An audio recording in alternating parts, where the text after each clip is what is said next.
ቀይሕ ክዳንን ክቡር በፍታን ዝኽደን ኩሉ መዓልቲ ከዓ እናጋየጸ ዝሕጐስ ሃብታም ሰብኣይ ነበረ። አልዓዛር ዝስሙ ድኻውን ብቁስሊ ተወሪሱ ኣብ ኣፍ ደጊኡ ወዲቑ ነበረ። ካብቲ ካብ መኣዲ እቲ ሃብታም ዝወድቕ ርፍራፍ ክጸግብ ድማ ሃረር ይብል ነበረ። ኣኽላባት እናመጹ ኸዓ ቁስሉ ይልሕሱ ነበሩ።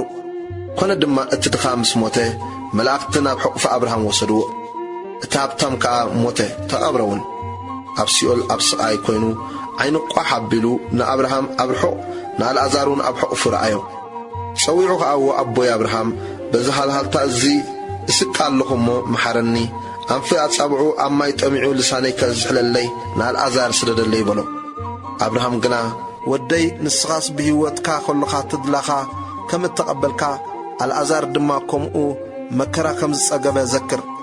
ሕጂ ግና ንሱ ኣብዘ ይጸናናዕ ንስኻ ድማ ትስቀ።